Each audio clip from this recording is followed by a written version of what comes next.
1895, our profession was born. Pure, simple, a philosophy started to be born.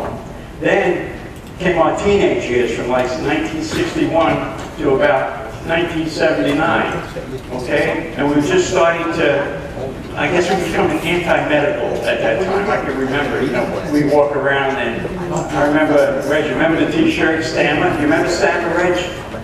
Stammer, S-T-A-M-A. It stood up, screw the AMA. These are the things, these are the things we did. That's what I meant by anti-medical. We were fighting for our life then. They were knocking us left and right, and we weren't going to take it anymore. Right, Gary? We weren't going to take it. We were going to push on it. I can remember wearing a tie that had a picture of an MD on it with a big screw going through it.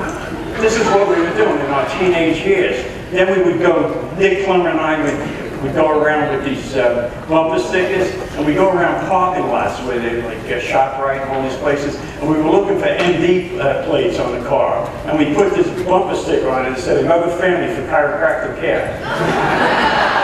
Okay? So we were a little anti-medical at that time in our teenage years, typical like teenagers. Then our adult years came, 1980 to 1995, and you know what happened? We compromised a little bit. I saw practices of 500 or more dwindling down to 150 to 125 because insurance came in.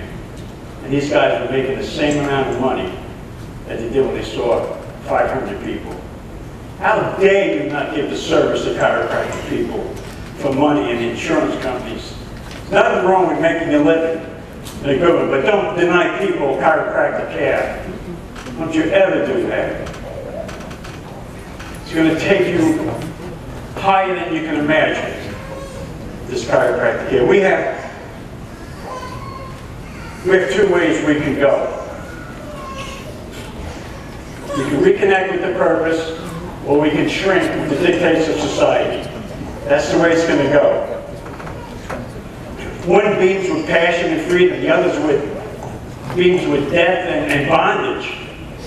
I mean, let's face it, 1895, BJ, and the son came along, BJ, they formed a nice chiropractic package of what chiropractic does, what it could do, and a philosophy with it. Then off that hub came all these different things of the ICA, the ACA, the WCA, mixer, straight.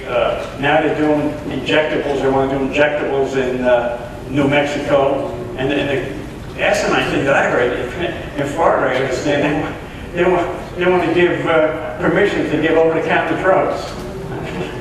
Just tell the patient, go to the drugstore if you want to do that. And that doesn't even make sense to me.